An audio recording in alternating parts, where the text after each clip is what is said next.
मनसि प्रतिष्ठिता मनो मे वाचि प्रतिष्ठिता आविराविर्मयेधि वेदाश्याम आणिस्था श्रुतां मे मा प्रहासि अनेनाधीतेन होरात्रान् सन्दधामि ऋतं वदिष्यामि सत्यां वदिष्यामि तन्मामवतु तद्वक्तारमवतु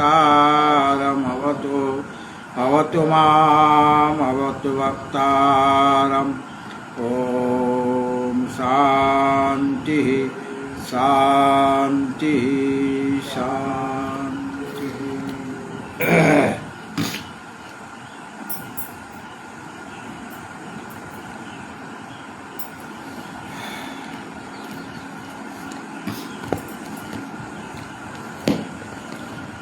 नमः श्री शंकरानंद गुरुपादाम्बुजान्मने सविलासमहामोह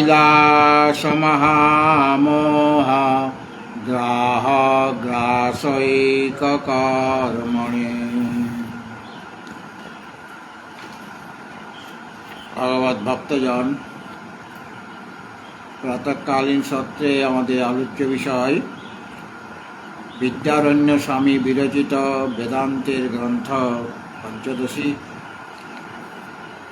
एर मध्य आमादेर এই পঞ্চদশীর একাদশ অধ্যায় ব্রহ্মানন্দে যোগানন্দ বিষয়ে আলোচনা চলছে। আমাদের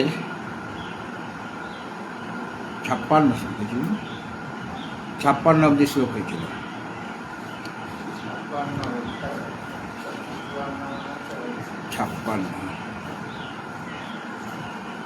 56 হয়েছিল। আমরা 51 নম্বর শ্লোক থেকে সমবেতভাবে পাঠ করব। মহারাজা সার্বভৌমঃ সন্তৃপ্তঃ সর্বভোগতঃ মানুষানন্দ সীমানং প্রাপ্যানন্दैकमूर्तिभाव মহাবিপ্র ব্রহ্মবেদী কৃত্যলক্ষ্মণে विद्यानन्दस्य परमां काष्ठां प्राप्यावतिष्ठते मुग्धबुद्धातिबुद्धानां लोके सिद्धा सुखात्मता उदाहृतानामन्येतो दुःखिनो न सुखात्मतः कुमारादेवदेवायं ब्रह्मानन्दैकतत्परः स्त्रीपरिष्वक्तवद्वेद न बाह्यं नापि चान्तरं बाह्यं रथ्यादिकं वृत्त्यं प्रियकृत्यं यथान्तरं तथा जागरणं बाह्यं नाडीस्थः स्वप्न आन्तरः पितापि सुप्तावपि ते त्यादो जीवत्तवारणात् सुप्तो ब्रह्मैव नो जीवः संसारित्या समीक्षणात्। 56 সংখ্যক শ্লোক পর্যন্ত আমাদের আলোচনা হয়েছিল। 56 নম্বর শ্লোকে বলা হয়েছিল যে সুষুপ্তি অবস্থা যখন আসে আমাদের, তখন পিতা অপিতা হয়ে যায়, মানে পিতা মাতা এরা যে আছে এটা বোধেই থাকে না। হ্যাঁ, পিতা অপিতা হয়ে যায়। আর মাতা অমাতা হয়ে যায়, মানে উপনিষদে আরও অনেকটা মন্ত্র আছে আর কি।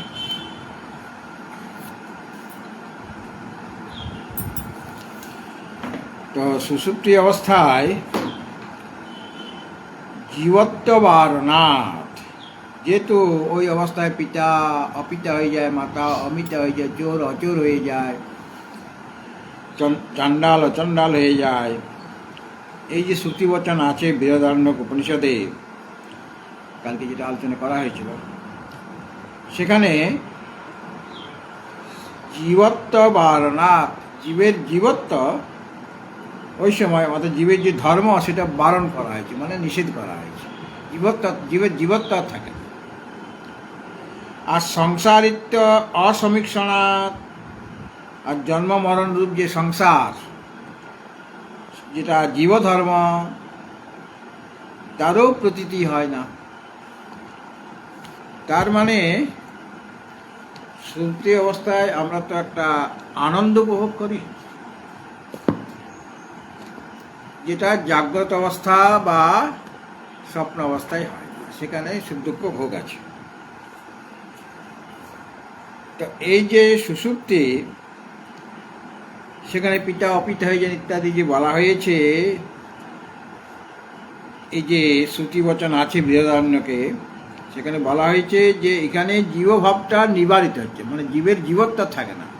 এখানে পিতা মাতা মানে এইরকম বোধই হচ্ছে না। তাহলে জীবের জীবত্বটা এখানে বারণ, মানে নিষেধ করা হয়েছে, মানে ওই সময় জীবত্ব থাকে না। কখন? সুষুপ্তি অবস্থায়। আর সুপ্ত ব্রহ্মৈব জীব, সুষুপ্তি অবস্থায় জীব ব্রহ্মই হয়ে যায়। এমনিতে মুক্তিতে জ্ঞান হলে পর জীব ব্রহ্ম হবে, এই বোধটা আমাদের হয়। কিন্তু এখানে বলা হচ্ছে সুষুপ্তিতে জীব ব্রহ্মই হয়ে যায়, কেননা তার যে বাধক সেগুলি কেউ নাই, জীবত্ব তার নেই। আর কি হয় না, সংসারিত্ব অসমীক্ষণাৎ, আর তার জীবত্ব থাকে না। জীব সংসারিত্ব তার সংসারিত্ব, সংসারী মানে জীব বলা হয়েছিল, সংসারিত্ব মানে জীবত্ব, তার জীবত্ব ওই সময় প্রতীত হয় না। অসমীক্ষণাৎ মানে দেখা যায় না, তার জীবত্বও নাই। অর্থাৎ সুষুপ্তি অবস্থায় কি দেখানো হলো, যে জীব ব্রহ্মই হয়ে যায় ওই সময়। সুষুপ্ত ব্রহ্মৈব জীব, জীব ব্রহ্মৈব সুষুপ্তি অবস্থায়। ন সংসারিত্ব, সেই জীবের জীবত্ব, সংসারিত্ব মানে জীবত্ব, সংসারী মানে জীব, তো জীবত্ব অসমীক্ষণাৎ প্রতীত হয় না বলে জীবের জীবত্বও থাকে না। দুটো জিনিস থাকে না। এই দুটো জিনিস হয়, জীব ব্রহ্ম হয়ে যায়, আর জীবের যে জীবত্ব ছিল সেটা ওই সময় প্রতীতি হয় না, জীবত্ব অসমীক্ষণাৎ। ঠিক আছে, এখন পুরো কি এসে যাচ্ছে, 57 নম্বর শ্লোক হবে। যে পিতৃত্ব প্রভৃতির অভিমান নাই কোথায়? সুষুপ্তি অবস্থায়। এই পিতা এই মাতা এরকম বোধ তো নাই, থাকে নাই, ওটার অভাব হয়ে গেছে। অর্থাৎ পিতৃত্ব প্রভৃতি অভিমানের অভাব হয়েছে। পিতার মধ্যে পিতৃত্ব আছে, মাতার মধ্যে মাতৃত্ব আছে, কিন্তু মাতাই নাই, পিতাই নাই, তাহলে পিতৃত্ব মাতৃত্ব অভিমানও নাই। আর এই অভিমানের যখন অভাব হয়ে যাচ্ছে, ইনি আমার পিতা, ইনি আমার মাতা, এই অভিমানটার অভাব হয়ে গেছে। অভাব হলে সুখিত্যাদিরূপ সংসার কেন থাকবে না?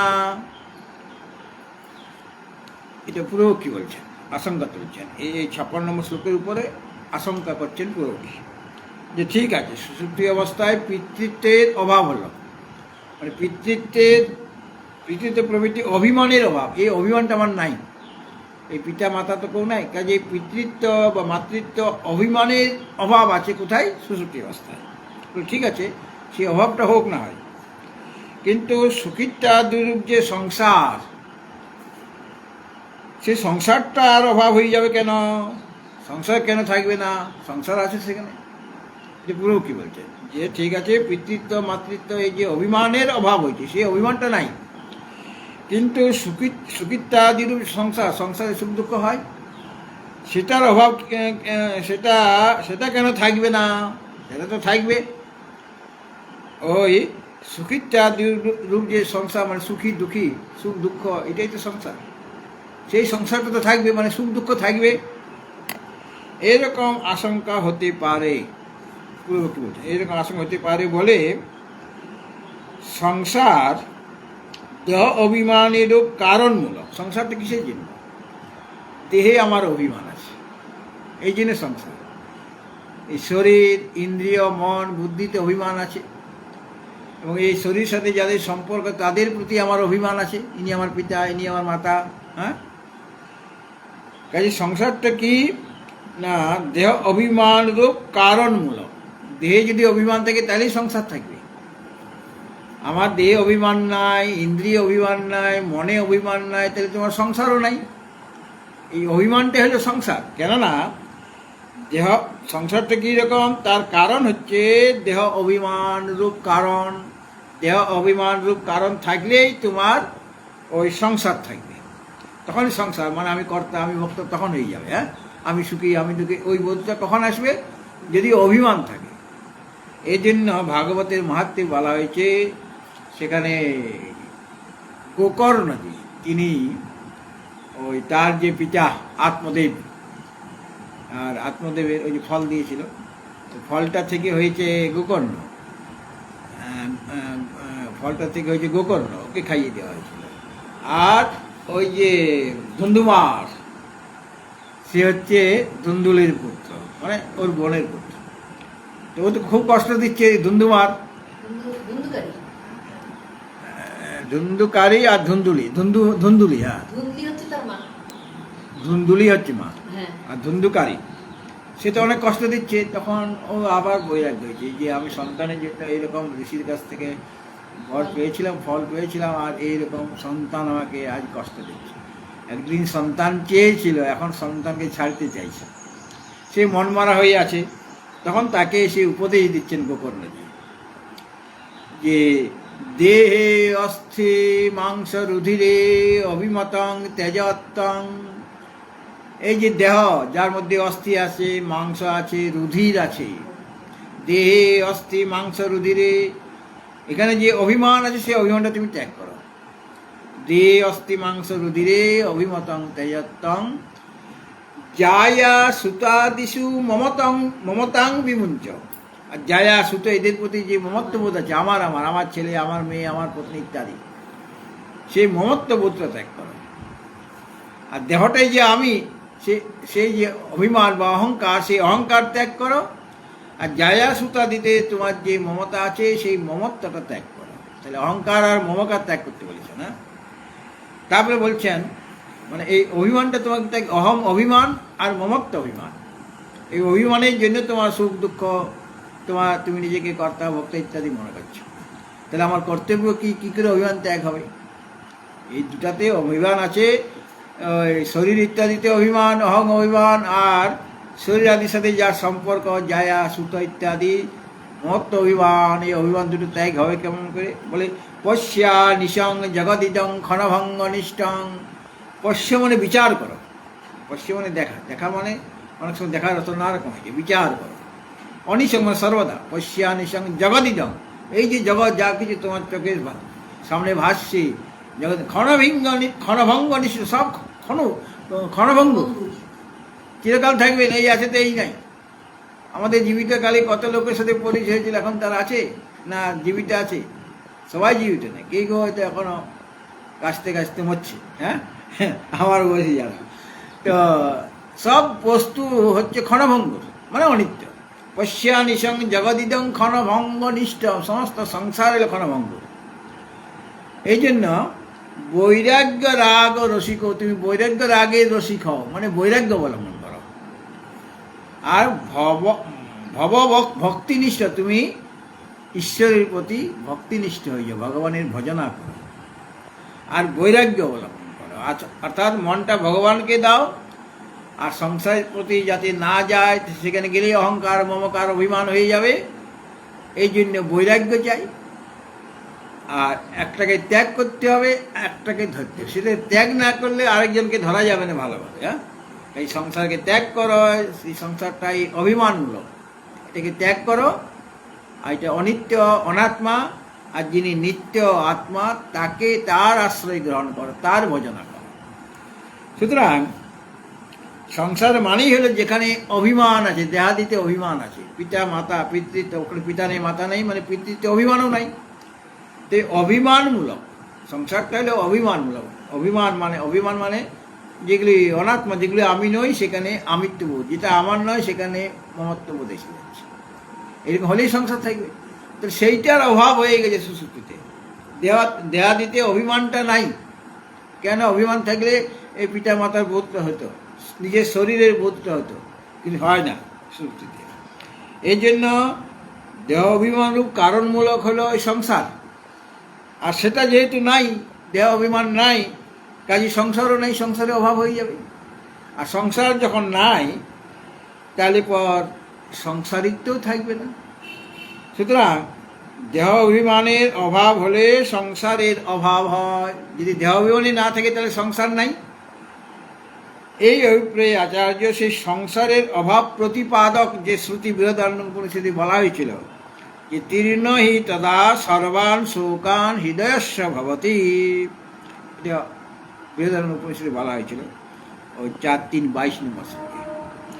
সেখানে বলা হয়েছিল তখন মানে সুষুপ্তি অবস্থায় নিশ্চয় লোক হৃদয়ের সমস্ত রকমের যে শোক, সেই শোকগুলিকে শোকান হৃদয়স্য শোকান, হৃদয়ের সমস্ত শোক তীর্ণ ভবতি, ওই সময় সে তীর্ণ মানে অতিক্রম করে না। অর্থাৎ কোনো রকম শোক থাকে হৃদয়ে, যে শোক ছিল জাগ্রত বা স্বপ্ন অবস্থায়, সুষুপ্তি অবস্থায় কোনো প্রকার শোক থাকে না। এই জন্য তীর্ণ হি তদা সর্বান শোকান হৃদয়স্য ভবতি, তখন নিশ্চয়ই লোকের হৃদয়ে যে নানা রকমের শোক ছিল আগে, সেইগুলিকে সে অতিক্রম করে, তীর্ণ করে, মানে অতিক্রম করে, উত্তীর্ণ হয়ে যায়। তীর্ণ আর উত্তীর্ণ, ও লাগিয়ে দিলে উত্তীর্ণ হয়ে গেল। অর্থাৎ দুঃখ বিমুক্ত হয়, বৃহদারণ্যকোপনিষদে বলা হয়েছে। সুতরাং ওই সময়ে সুষুপ্তিতে নিশ্চয়ই লোকের অন্তঃকরণে নিহিত যে সমস্ত দুঃখ ছিল আগে, কিন্তু সুষুপ্তি অবস্থায় সর্ববিধ সুখকে অতিক্রম করেন, মানে দুঃখ থেকে মুক্ত হয়ে যান, কোনো রকম দুঃখ থাকে না, মানে দুঃখের অভাব হয়ে যায়। এটা 56 নম্বর শ্লোকেই বলা হয়েছিল। এখন শ্রুতিবাক্যের শেষাংশের তাৎপর্যের ব্যাখ্যা করছেন পরবর্তী শ্লোকে। 57, যেটা আমাদের আজকে বক্তব্য। পিতৃত্বাদ্যভিমানোয় সুখ দুঃখ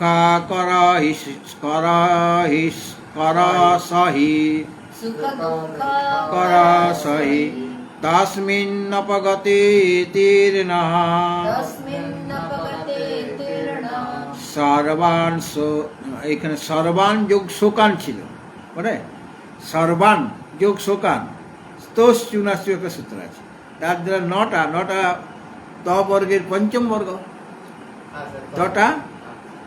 তটা প্রথম সর্বান, নটা ত বর্গের পঞ্চম বর্গ, কাজে তো চ বর্গ হবে, ওই তটা চ বর্গ হয়ে যাবে।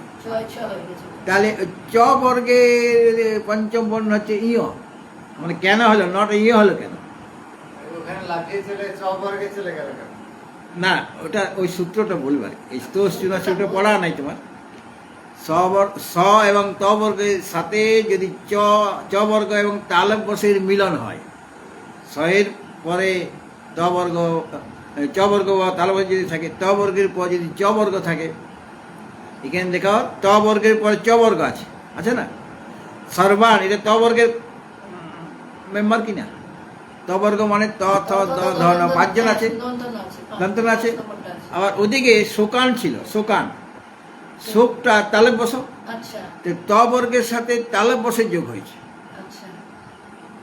তোষ চুনাশু ত বর্গের সাথে তালে বসে যোগ, মানে দুই রকম হবে, দন্তসের সাথে তালে বস, বা ত বর্গের সাথে তালে বস, বা দন্তর সাথে চ বর্গ, তালেব বর্ষের সাথে চ বর্গ, এরকম নারকম অর্থ। তো এখানে ত বর্গের সাথে তালেব বসে যোগ হয়ে গেছে, মিলন। কাজে কি হবে, তো চু না চু চু চু হয়ে যাবে, মানে তালা বসার চ হবে। তালা চ মানে ত বর্গ থাকলে ওটা চ বর্গ হয়ে যাবে। তো সামনে আমার পূর্বে আছে সর্বান ত বর্গ, পঞ্চম বর্ণ, কাজে ওটা চ বর্গ হয়ে যাবে, মানে চ বর্গের পঞ্চম বর্ণ হবে, যেহেতু এখানে ত বর্গের পঞ্চম বর্ণটা আছে।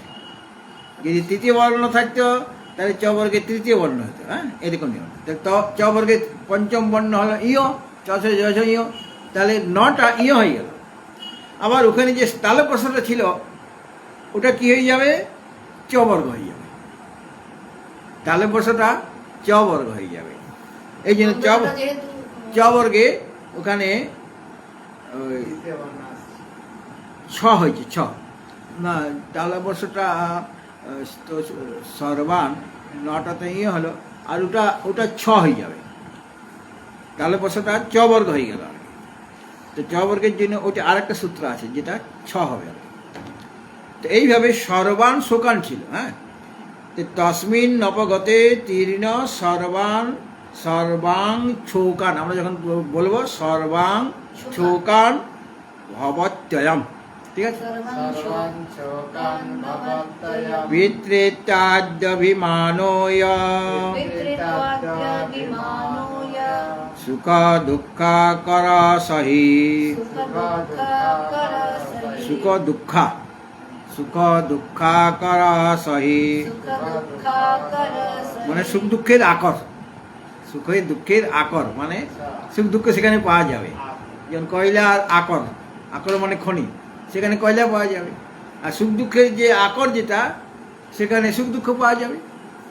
সরি, তসমিন নপগতে, এখানে তসমিন যোগ অপগতে ছিল, ছিল, এটা অন্য সূত্র লাগবে, ওটা নটা ডবল হয়ে গেল, হ্যাঁ।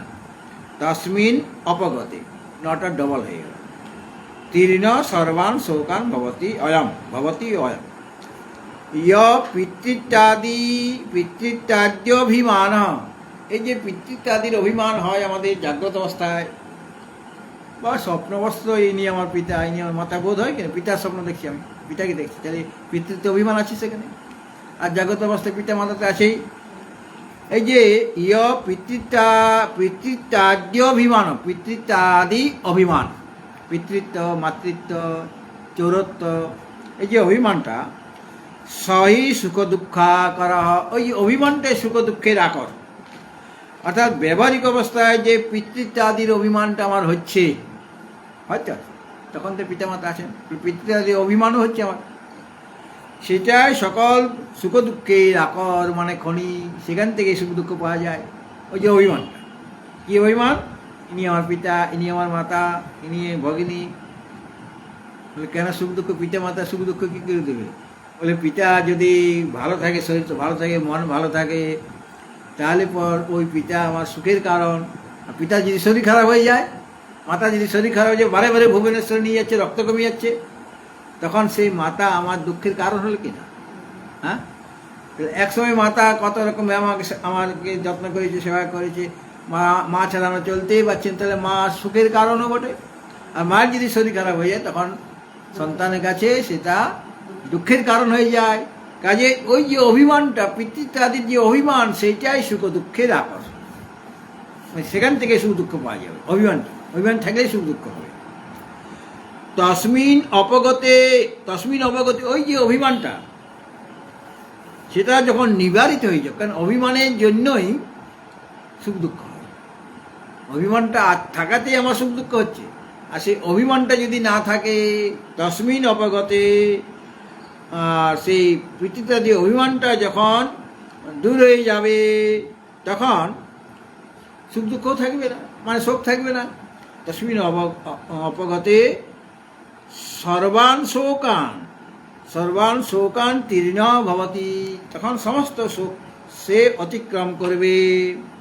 বলে এটা হলো মূল শ্লোকের অর্থটা, হ্যাঁ, বুঝতে পারলে? তাহলে এরকমভাবে অন্যায় করা, ইয় পিতৃত্যাদ্যভিমান সেটাই নিশ্চয়ই সুখ দুঃখাকর, সেটাই সুখ দুঃখের আকর, মানে সেখান থেকে সুখ দুঃখ হবে, ওই অভিমান থেকে। তসমিন অপগতে, ওই অভিমানটা যখন দূর হয়ে যাবে, তখন অয়ম অয়ম মানে জীব সর্বান শোকান তীর্ণ সমস্ত শোক থেকে সে উত্তীর্ণ হয়ে যায়, অর্থাৎ তখন আর সে তার শোক থাকে না। অয়ম মানে জীব, অয়ম শব্দের অর্থ জীব, জীব তখন সমস্ত শোককে অতিক্রম করে। ওই যে শ্রুতিটা ছিল বৃহদারণ্যক উপনিষদ, সেটা ছিল 4-3-22। তোমাদের নোট আছে, টিপ্পণীতে নোট আছে, কিন্তু ওটা শ্লোকটা দেয় নাই, মন্ত্রটা দেয় নাই, মানে দেখে নিতে হবে, এটা বলে দিয়েছে। সেখানে বলা হয়েছিল অত্র পিতা অপিতা ভবতী, কালকে বলেছিলাম, মাতা অমাতা, লোকা অলৌকা, লোক অলোক হয়ে যাবে, দেবা অদেবা, বেদা অবেদা, বেদ অবেদ হয়ে যাবে, অত স্তেন অস্তেন, চোর স্তেন মানে চোর, চোর অচোর হয়ে যাবে, অচোর ভবতী, ভ্রূণ অভ্রূণ, যে ভ্রূণ হত্যাকারী সে ভ্রূণ হত্যাকারী থাকবে না, চাণ্ডালো অচণ্ডা অচণ্ডা অচাণ্ডাল, পোলকস অপোলকস, শ্রমণ অশ্রমণ, আর তাপস অতাপস, মানে এদের কিছু না, ওই শিশুতে এগুলি বোধ হয় না। আর কি হয় না, তাপস অতাপস, আর অনন্যাগত পুণ্যে না, পুণ্যের সাথে তার কোনো সমন্বয় নাই, ওই সে পাপ পুণ্য বলে কিছুই থাকে না। পাপ পুণ্য থাকলেই তো সুখ দুঃখ হবে। পাপ আর পুণ্যের ফল হচ্ছে সুখ আর দুঃখ, পুণ্যের ফল সুখ আর পাপের ফল দুঃখ। কিন্তু সুযুক্ত অবস্থায় যদি পাপ পুণ্যের সাথে যোগ থাকে, তোমার আছে, জমা হয়ে আছে, সেটা খরচ হয়ে যায়নি, কিন্তু এখন তোমার ওই পাপ পুণ্যের সাথে অন্যয় নাই, অর্থাৎ তখন ওই অবস্থাতে সে ওই পুণ্যের সাথেও অসম্বদ্ধ আর পাপের সাথেও অসম্বদ্ধ, মানে অসন্তুষ্ট।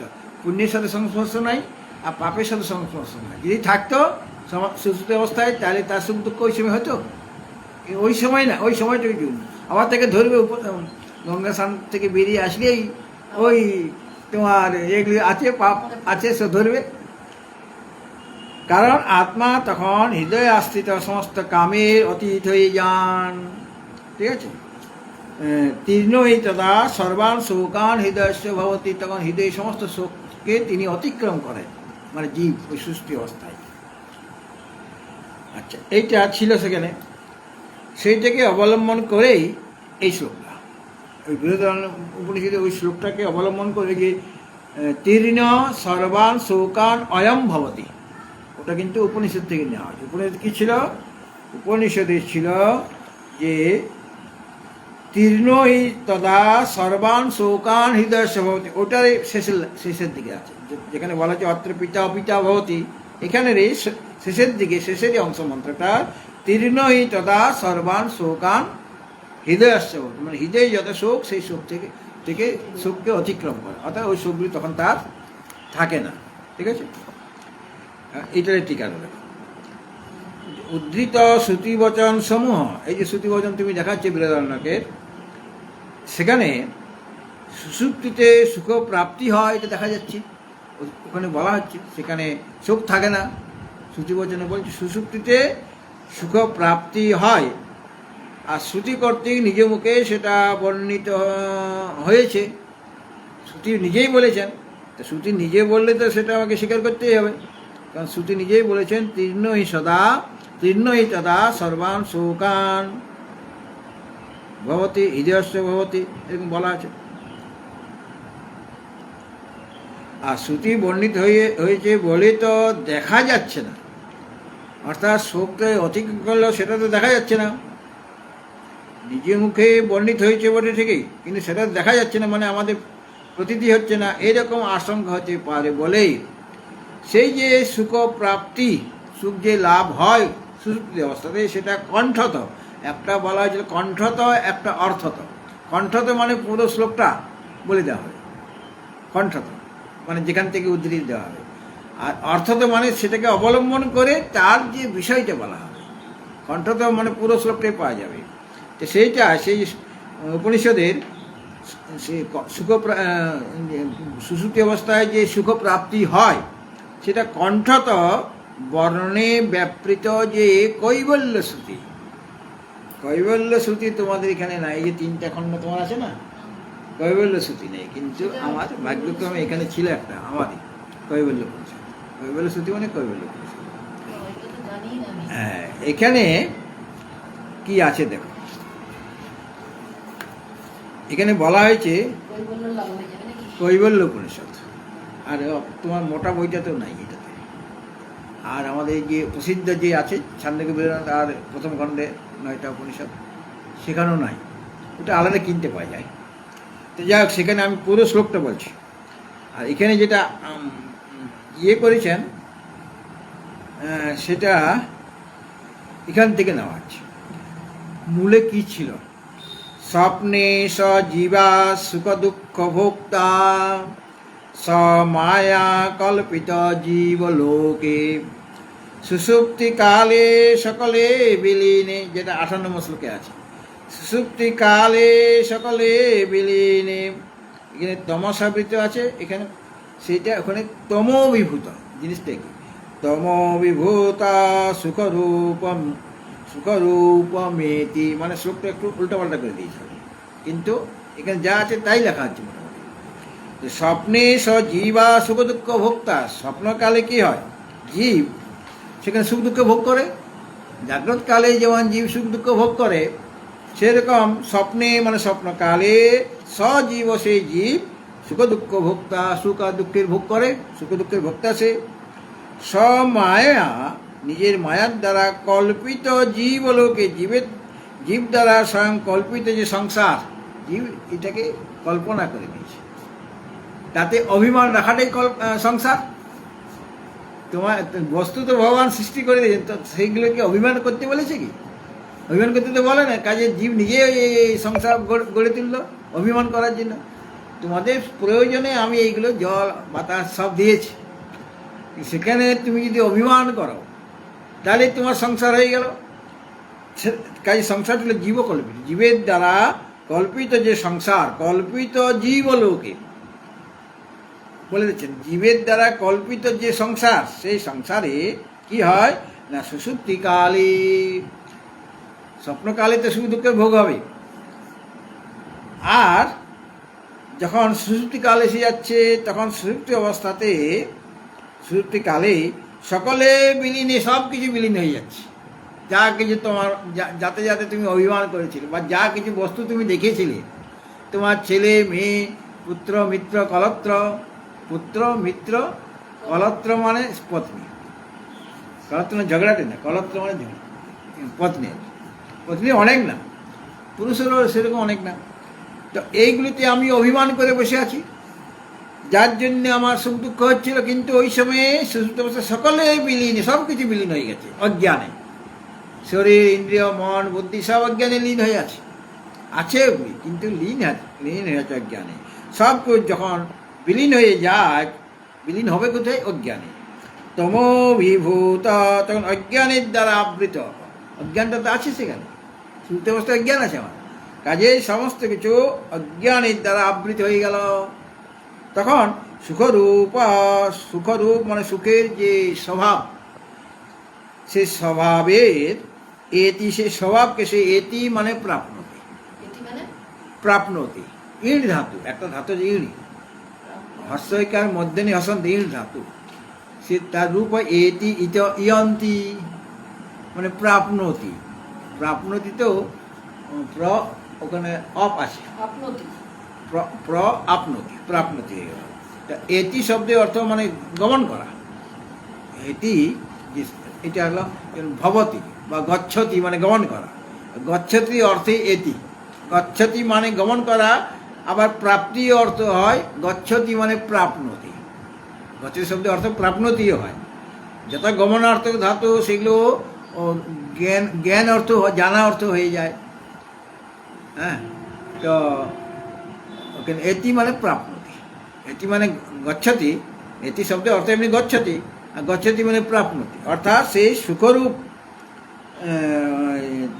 কিন্তু যেটা তমের দ্বারা অভিভূত, এটা বলে দেওয়া হলো তমোবিভূত সুখরূপ।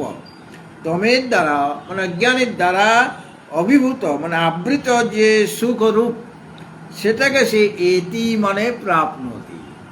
এখানে সমাধি অবস্থার সুখ আর সুষুপ্তি অবস্থার সুখের মধ্যে পার্থক্যটা বলে দেওয়া হয়। সমাধি সুষুপ্তি অবস্থায় যে সুখ, সেটা তমোবিভূত সুখরূপ। তমবিভূত সুখরূপম, যেটা তমের দ্বারা মানে অজ্ঞানের দ্বারা আবৃত হয়ে আছে যে সুখ, মানে ওটা সেখানে অজ্ঞান আছে আর কি, সেটা তো সুষুপ্তি। সুষুপ্তি সুষুপ্ত অবস্থার কথা বলছি। আর ওখানে অজ্ঞান নাই, সমাধিতে অজ্ঞান নাই, সমাধিতে অজ্ঞান। মোক্ষতে অজ্ঞান নাই, মানে জ্ঞান আছে। এটা হলো পার্থক্য। মানে সুপ্তি, তোমার ভালো ঘুম হলে তুমি যে মুক্ত হয়ে গেলে তা নয়, তুমি কিছুক্ষণের জন্য ব্রহ্মানন্দ ভোগ করলে, হ্যাঁ, কিন্তু আবার ফিরে আসবে, যেহেতু অজ্ঞান আছে, সংসারে যে কারণ অজ্ঞান সে রয়ে গেছে। তাহলে এখানে যেটা এখানে বলা হলো, সুষুপ্তি কালে সকলে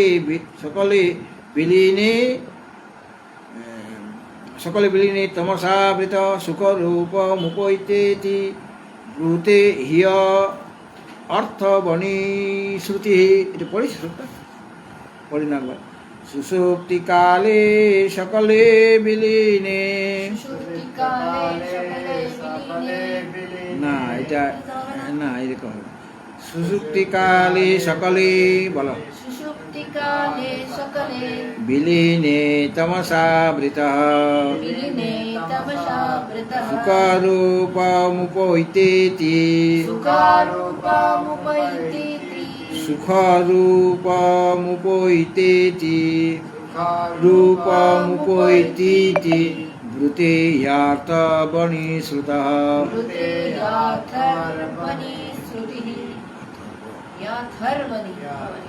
অথর্ববেদ, ওই যে কৈবল্য উপনিষদ অথর্ববেদের অন্তর্গত, এই যে না অথর্ববণী বলা হয়, অথর্ববেদের অন্তর্গত, হ্যাঁ, এই জন্য অথর্বণী। এটা কোথা থেকে নিয়েছে? এই কৈবল্য উপনিষদ থেকে। এখানে বলা হয়েছে অন্যরকম, মানে এটার মানে উচ্চারণটা আবার অন্যরকম, মানে ছন্দ। সুষুপ্তি কালে সকলে বিলীনে তম বিভূতা সুখরূপমেতি, এটা অন্যরকম। ওইটা এইটা কৈবল্য উপনিষদের মন্ত্র, যেটা আমি বললাম, সেখান থেকে এটা নেওয়া হয়েছে, কিন্তু অনেকটা মিল বলে কণ্ঠত বলা হয়, অনেকটা মিলেছে। এখানে সুষুপ্তি কালে সকলে বিলীনে, এখানেও আছে সুষুপ্তি কালে সকলে বিলীনে, ওখানে ছিল তম বিভূত, এখানে বলা যে তমসা আবৃত।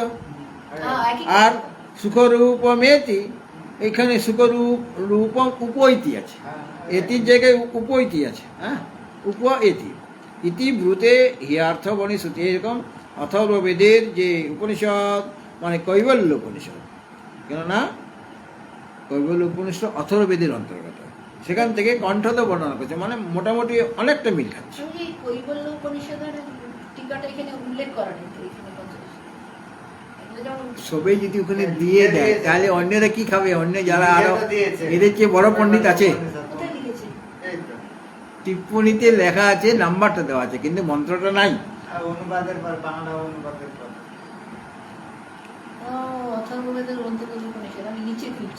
ওটা মন্ত্রটার ওই মন্ত্রটা দিয়ে দিয়েছে, শুধু মানে শ্লোক সংখ্যাটা দেওয়া আছে। এখানে আমি শ্লোকটা বলে শুনি।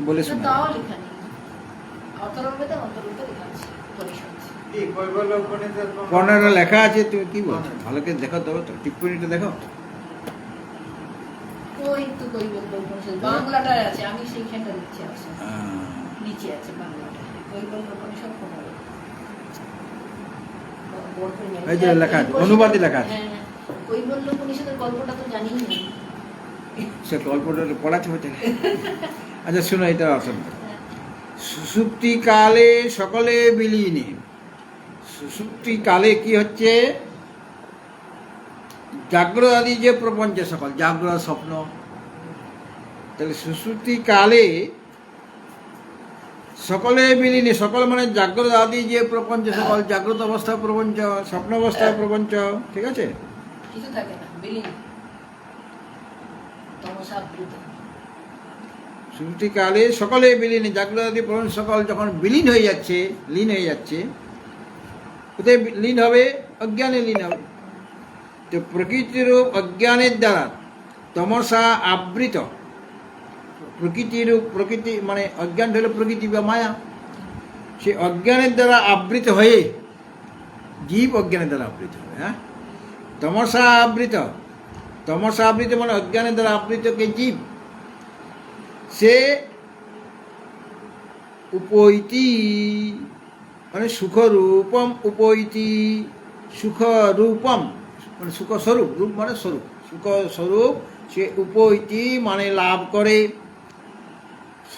সুখরূপম উপৈতি, এতি আর উপৈতি একই অর্থ, হ্যাঁ, উপসর্গ একটা লাগিয়ে দিল মানে তাকে লাভ করে, এটি মানে লাভ করে, আর উপৈতি মানে আরো ভালোভাবে লাগে, তার কাছে চলে যায়। তো জীব অজ্ঞানের দ্বারা আবৃত হয়ে জীব সুখরূপ প্রাপ্ত হয়, সুখস্বরূপতা লাভ করে। এটা ইতি অথর্ববণী শ্রুতি ব্রুতে, এইটা অথর্ববণী শ্রুতি, অথর্ববেদের অন্তর্গত যে কৈবল্য উপনিষদ শ্রুতি, সেটা ব্রুতে মানে বলেছেন, বর্ণনা করেছেন, সেখানে বর্ণনা আছে কৈবল্য উপনিষদে, সেটা অথর্ববেদের অন্তর্গত।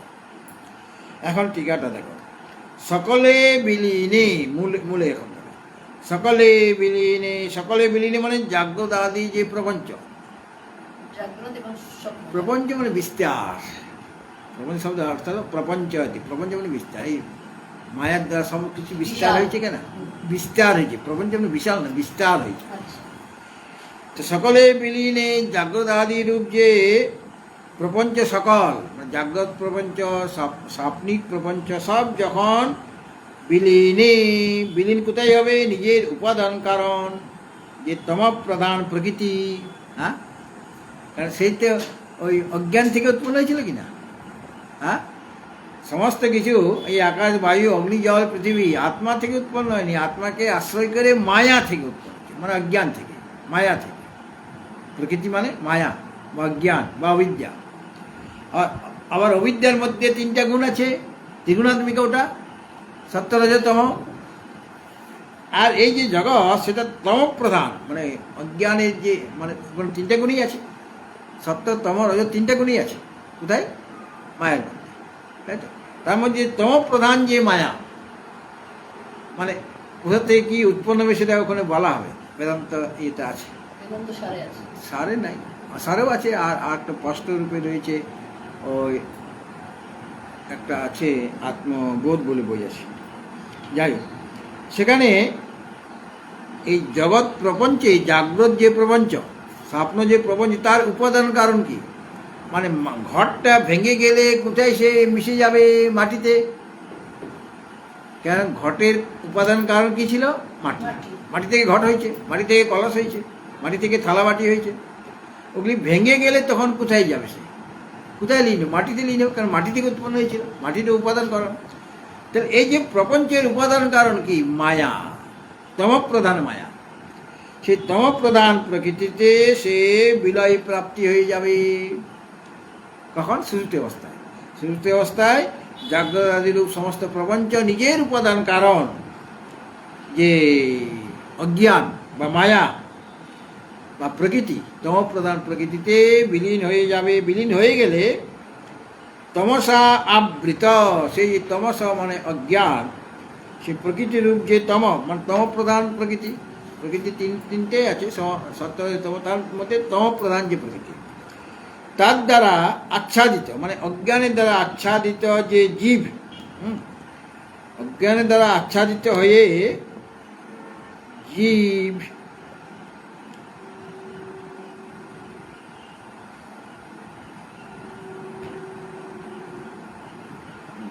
সে জীব অজ্ঞানের দ্বারা আচ্ছাদিত হয়ে গেল, হ্যাঁ, সে কি করবে না?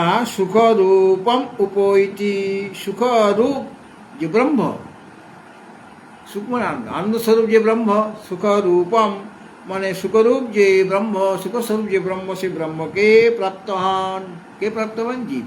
কিন্তু সে নিজে তমগুণের দ্বারা মানে অজ্ঞানের দ্বারা তমপ্রধান যে প্রকৃতির দ্বারা আচ্ছাদিত হয়ে আছে, আবৃত। এমন যে জীব ওই সুষুপ্তিকালে সুখরূপম উপৈতি, সুখস্বরূপ যে ব্রহ্ম, তাকে লাভ করেন। এটাই উক্ত শ্রুতির অর্থ। ওই যে কৈবল্য উপনিষদে যেটা বলা হয়েছে সেটাই আসল শ্রুতি, এই কথাটাই বলেছেন আর কি। হ্যাঁ, এখানে যদিও এখানে 15 নম্বর আছে, কিন্তু এখানে 13 নম্বর, মানে অন্য ইয়ের থেকে করেছেন আর কি, নাম্বারিংয়ে হয়তো কোনো দুটো শ্লোক বাদ দিয়ে দিয়েছে। স্বপ্নে সজীবা জীবা সুখ দুঃখ ভোক্তা समाया कल्पित जीवलोके सुसुप्तिकाले सकले विलीने তমবিভূত সুখরূপমেতি। এই শ্রুতির অর্থটা সেটা এইখানে আরও স্পষ্ট করে দিলেন। হ্যাঁ, অর্থাৎ সুষুপ্তিকালে যখন সমস্ত কিছু বিলীন হয়ে যাবে, তা বিলীন কোথায় হবে? নিজের উপাদান কারণ যে তমপ্রধান প্রকৃতিতে বিলীন হয়ে যাবে, তখন জীব যে অজ্ঞানের দ্বারা আবৃত হয়ে আছে, ওই অজ্ঞানের দ্বারা আবৃত হয়ে আছে জীব, পরমাত্মাকে তার জীব মায়া আবৃত করে রাখতে পারবে না। আমরা আবৃত হই।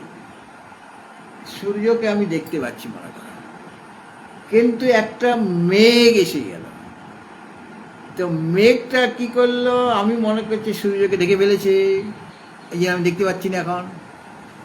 কিন্তু মেঘের কি ক্ষমতা আছে সূর্যকে ঢেকে দেওয়া?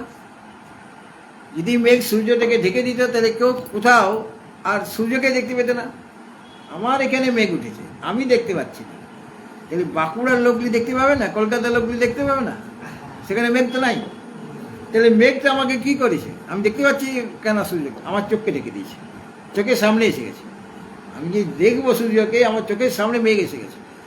কাজেই মেঘটা সূর্যকে ঢাকেনি, কারণ সূর্য তো বিরাট বড়, তাকে ছোট্ট মেঘ কী করে থাকবে? তোমার চোখটি ছোট, তোমাকে তোমার দৃষ্টি শক্তিকে ঢেকে দিয়েছে, আর ঢেকে দেওয়াতে এখন তুমি মেঘ দেখতে পাচ্ছ না।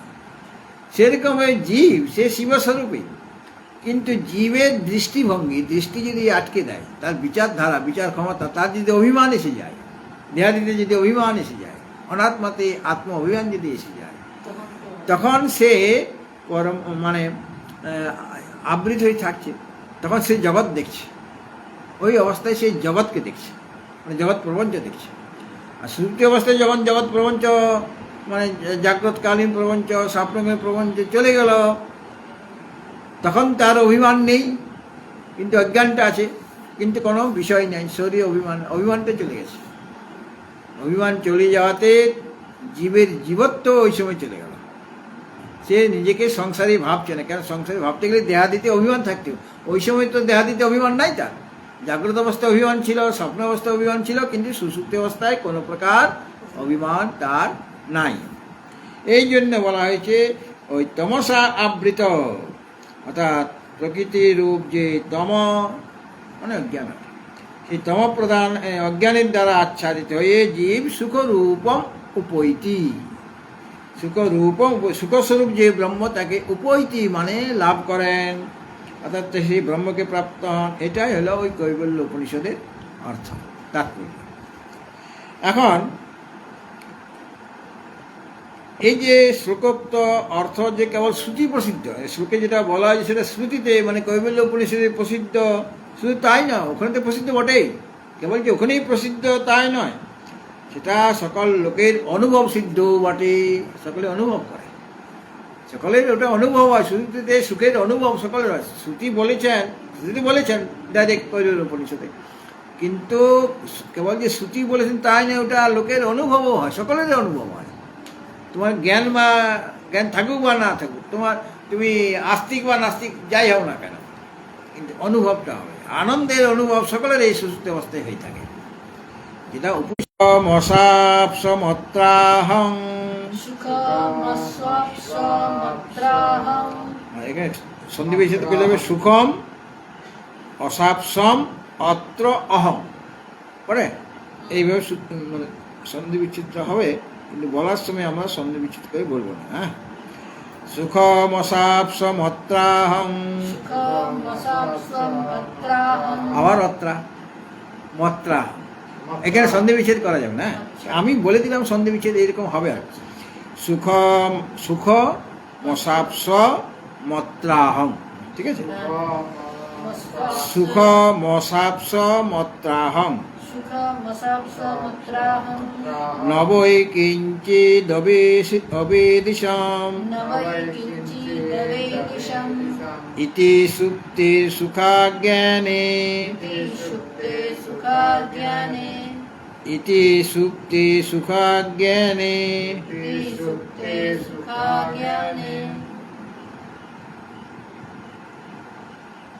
পরামৃশতি চোত্থিতঃ।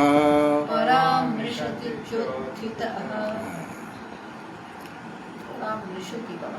পরামৃশতি মানে পরামর্শ হয় কঠিন শব্দ। না, আমরা বলি না পরামর্শ করব, হ্যাঁ, ওইটাই ক্রিয়াপদ। পরামৃশতি মানে পরামর্শ করছে, আচ্ছা পরামর্শটা পরামর্শ পরামৃশতি। পরামর্শ। উত্থিত, ওই যে চ উত্থিত, সুপ্ত। উত্থিত উত্থিত ব্যক্তি মানে সুষুপ্ত থেকে উত্থিত ব্যক্তি। হ্যাঁ,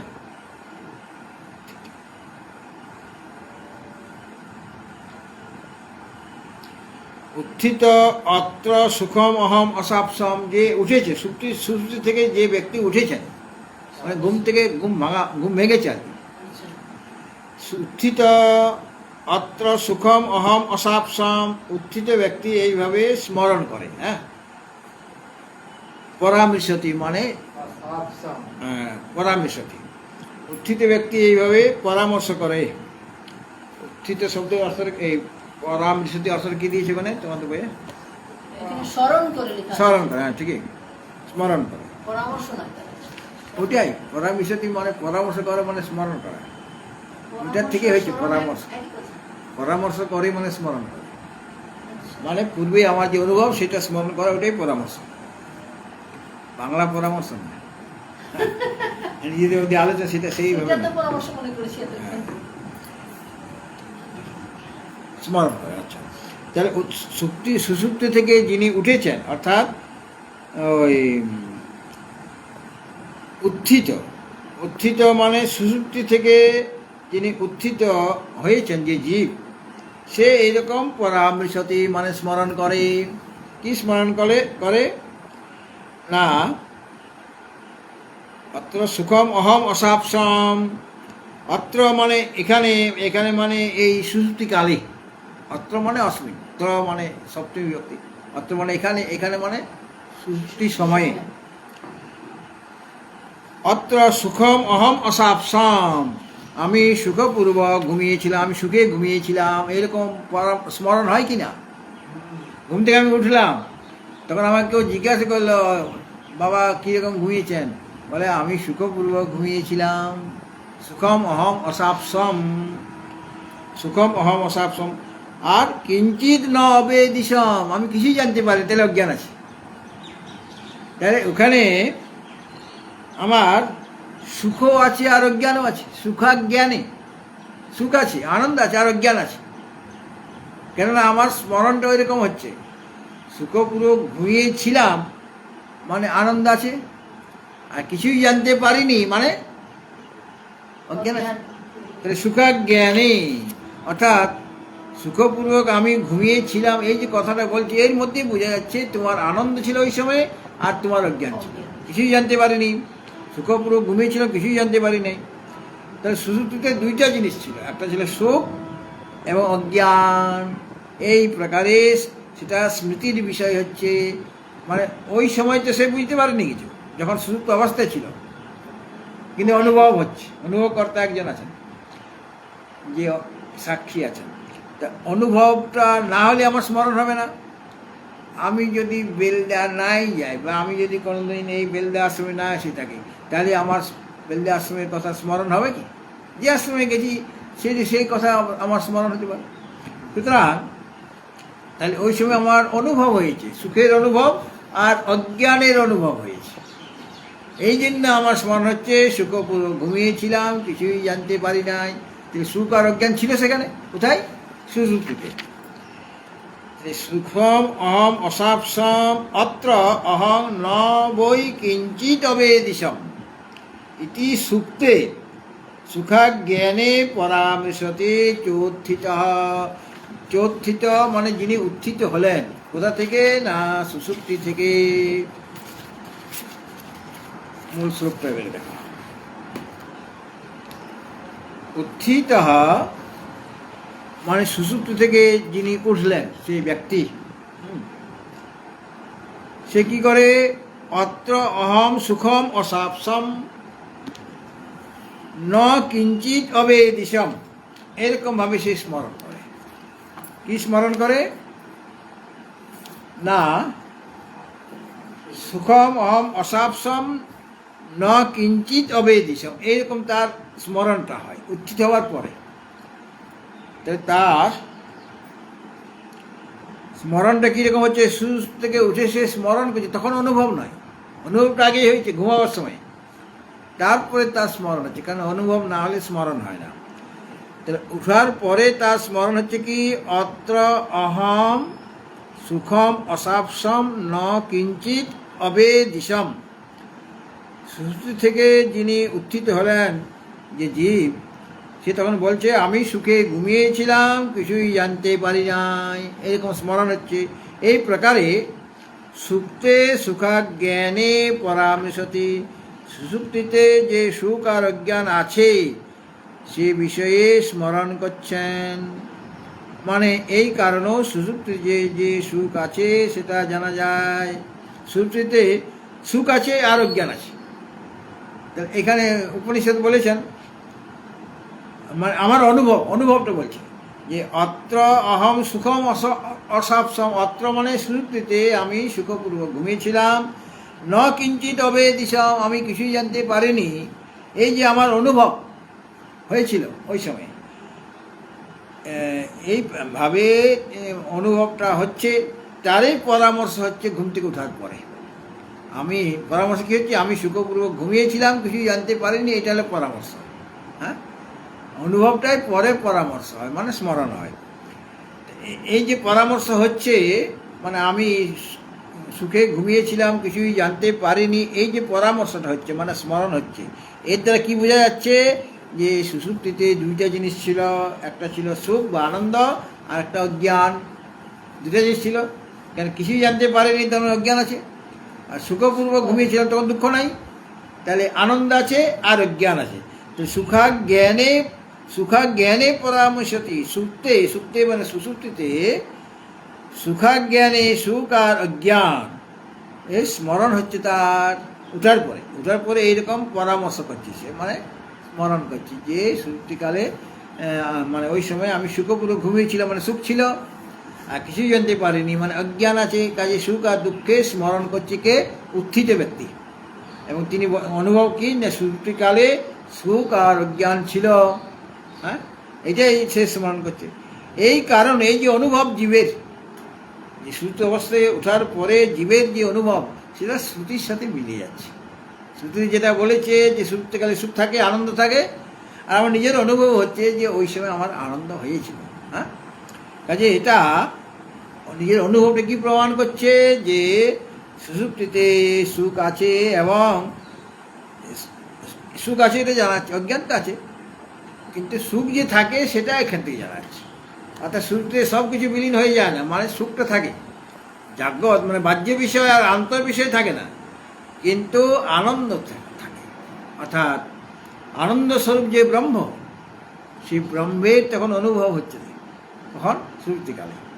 কিন্তু অজ্ঞান থাকে বলে ওর দ্বারা মুক্তি আমার হয়ে যাবে না। অজ্ঞান যখন দূর হয়ে যাবে তখন মুক্তি হবে। আমরা প্রতিদিনেই সেখানে চলে যাচ্ছি, কারণ আনন্দের দ্বারাই তো আমরা বেঁচে আছি, আনন্দে আমাদের রক্ষা করছে। আনন্দ থেকে যেমন আমাদের আবির্ভাব, আনন্দকে আশ্রয় করে বেঁচে আছি, আর এক সময় প্রতিদিনেই ঘুম শুরুতে আমাদের সকলে কিছু না কিছু হয়, প্রতিদিনই আমরা সেখানে মিলতে যাই।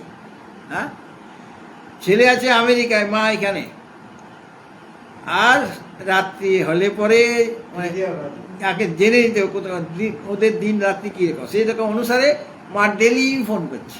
একবার ফোন করে কি না, ছেলে করলো কিংবা মা করলো, কারণ মা তাকে ছেড়ে থাকতে পারে না, আর ছেলে মাকে ছেড়ে থাকতে পারে না। বলে মা আমি রান্না করতে পারছি না, বলে কি বসিয়েছি, কি তরকারি, বলে এই তরকারি আছে, বলে এই জিনিসগুলো কাট, আর দেখিয়ে ভিডিও কল করছে, এরকম এরকম কাটবি, তারপরে ধুয়ে রেখে দেয়, তারপরে এই তেল দিবি বা এই মশলাগুলি দাও, এই ফোড়ন দাও, বলে দেয় কিনা। তার মানে সেই মায়ের সত্তাটা সে অনুভব করছে যে মা আছে। সে নিজে রান্না করে দিতে পারছে না, কিন্তু রান্না করার প্রসেসটা সব বলে দিচ্ছে।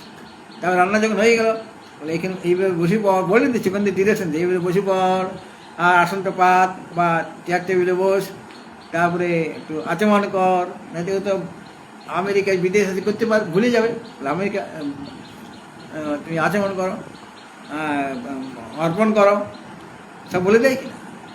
তাহলে ওর ওর দুঃখ ভুলে যায় তখন। কারণ কারণ সে মনে করে আমি মায়ের কাছেই আছি, মা ছাড়া হয়নি আমি, কিন্তু মা থেকে তো অনেক দূরে আছে। সেরকম আনন্দ তো অনেক আমাদের থেকে অনেক দূরে, কিন্তু প্রতিদিনই আমরা সেখানে ফোন লাগাচ্ছি, মানে সেখানে চলে যাচ্ছি নিজেই। হ্যাঁ, আর সে তো সব জায়গাতেই আছে, সর্বদা সর্বকালেই আছে, সর্বদা সর্বত্র আছে। কাজে প্রতিদিনে এই সুস্থি অবস্থায় তার সাথে দেখা হচ্ছে আমার।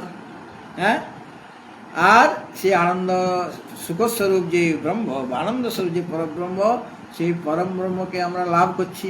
মানে তার থেকে আমরা তো জাগ্রত স্বপ্নে বিচ্ছেদ হয়ে গেছি, বিরহ চলছে।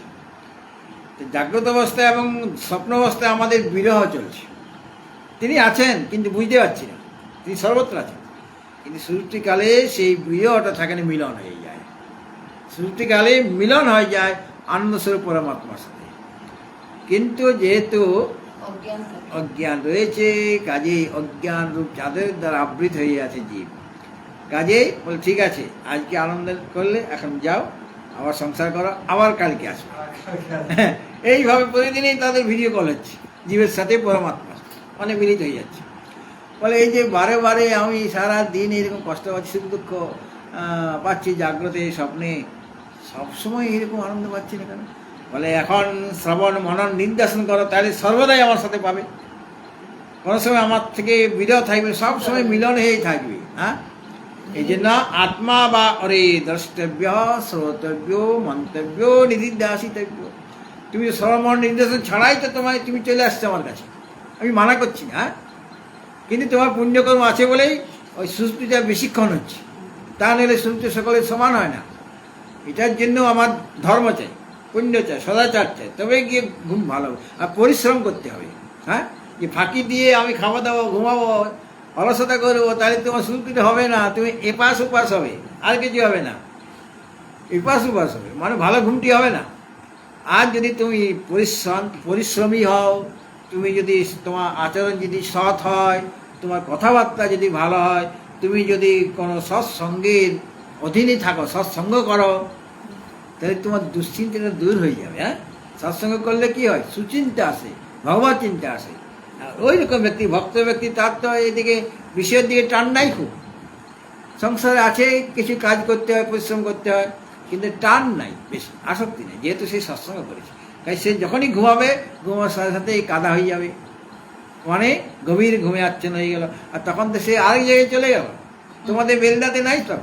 তখন সে মানে বিছানাতেও নাই, বিছানা তার কাছে নেই, বিছানা অবিছানা হয়ে যাবে, চৌকি অচৌকি হয়ে যাবে। যদি এটা এইভাবে লেখা নাই, মানে সেই সময় ঘরটা অঘর হয়ে গেল, ঘরটাও নাই, কিছুই নাই, মা অমা হয়ে গেল, মা অমা হয়ে গেল। মানে সে কোনো অভিমান তার নাই। কাজে এখন তুমি আছো আর আমি আছি। বলে না, তুমিও না, তুমি হচ্ছে আমিই তুমি। অর্থাৎ সে তখন আনন্দস্বরূপ ব্রহ্মে একাকার হয়ে যায়, মিলিত হয়ে যায়। কিন্তু একটা মাঝখানে আবরণ থাকে। হ্যাঁ, একটা মানে একটু ব্যবহারিক দৃষ্টিভঙ্গি। একজন বলছে আর কি, আমার এক বন্ধু বলে, যখন প্রথম প্রেমটা হচ্ছে, তখন চুমু খাবে, মানে অনেকটা ডিস্টেন্স রেখে খাবে, মানে একসাথে মিলে যাবে না, কিন্তু ডিস্টেন্স একটা তারা মেনটেন করে। হ্যাঁ, মানে যার সাথে যায় যেরকম বন্ধুত্ব, সেইভাবে ডিস্টেন্সটা ধীরে ধীরে কমতে থাকবে। আগে অনেকটা ডিস্টেন্স থেকে করা হচ্ছিল, বা সেখানে ওই ফ্লাইং মিস কল দিচ্ছিল, ফ্লাইং কি কিস। এখন ধীরে ধীরে ওটা কমতে থাকছে, কমতে একদম মিলে যাবে দুজনে। এটা ব্যবহারিক দৃশ্য। সেরকমভাবে এখন ফ্লাইং কিস হচ্ছে আমাদের। অর্থাৎ আমি সেখানে যাচ্ছি, কিন্তু এখনও তার সাথে একেবারে মিলে যেতে পারছি না, কারণ মাঝখানে চাদর আছে একটা, কি অজ্ঞান। এই চাদরটা সরাতে হবে। কাজে এই চাদরটা সরাবার জন্য তোমাকে শ্রবণ মনন নির্দেশন করতে, তবে চাদর সরে যাবে, তখন সব এক হয়ে যাবে। দুজনে আবরণটা মাঝখানে যে পার্টিশন একটা আছে, সেটাও তোমার থাকবে না। কাজেই যদি সর্বদাই আমার সাথে মিলিত হতে চাও, আর ছেলেকে বলে তুমি যদি আমার সাথে সর্বদাই থাকতে চাও, আমাকে আমেরিকা নিয়ে চলে যাও, কিংবা তুমি এখানে চলে আসো, তাহলে সর্বদাই থাকবে এক ঘরে। হ্যাঁ, আমার খাওয়া দাওয়া করতে, তোমাকে রান্না করতে হবে না। তখন আমাদের একাকার হয়ে যাবে, মানে জীব ব্রহ্মই বনা পর। আর এখানেও বলা হয়েছে জীব ব্রহ্মস্বরূপই হয়ে যায় ওই সময়, শুরুতে।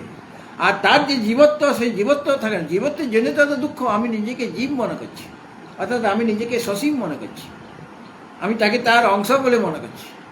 মানে আমার উপাধি আছে, উপাধি যতদিন আছে জীবে ততদিন তার সুখ দুঃখ।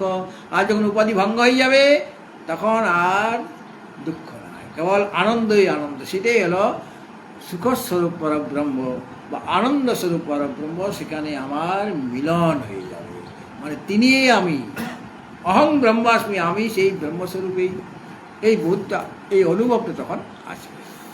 হরি ওম পূর্ণমদা পূর্ণমিদং পূর্ণাৎ পূর্ণমুদাচ্যতে পূর্ণস্য পূর্ণমাদায় পূর্ণমেবাবশিষ্যতে। ওম শান্তি শান্তি শান্তি। পরামর্শ শব্দ হলো স্মরণের জ্ঞান। পরামর্শ, এখানে যে পরামর্শ শব্দটা রয়েছে, এই যে আমি ওকে পরামর্শ দিচ্ছি সেটা নয়, স্মরণের জ্ঞান। স্মরণের তো একটা জ্ঞান হয়, তো স্মরণ জ্ঞানটাকে, স্মরণটাই জ্ঞান। তা এই পরামর্শ হলো স্মরণ জ্ঞান। স্মরণটা একটা জ্ঞান, স্মরণ জ্ঞান, স্মরণ জ্ঞান। স্মরণ আমরা বলি স্মরণ, মানে অনুভূত বিষয়েই হয়ে থাকে। পরামর্শটা যেটা অনুভব হয়নি সেই বিষয়ে আমার পরামর্শ হবে না। যেটা আমার একসঙ্গে অনুভব হয়েছে কোনো না কোনো সময়, করোনা করে। সেইটারই পরামর্শ হয়, মানে স্মরণ জ্ঞান হয়, স্মরণের বিষয় হয়। এটাই সংস্কার। এইটাই পরামর্শ। পরামর্শ সংস্কার নয়, যেটা আমার অনুভব হয়েছে সেটারই আমার পরামর্শ হবে। না, এটাই পরে সংস্কার হবে। হ্যাঁ, যে যেরকম অনুভব করে তার সংস্কার হবে। মনে অশুভ হলে অশুভ সংস্কার, শুভ হলে শুভ সংস্কার। হরি ওম পূর্ণমদা পূর্ণমিদং পূর্ণাৎ পূর্ণমুদাচ্যতে পূর্ণস্য পূর্ণমাদায় পূর্ণমেবাবশিষ্যতে।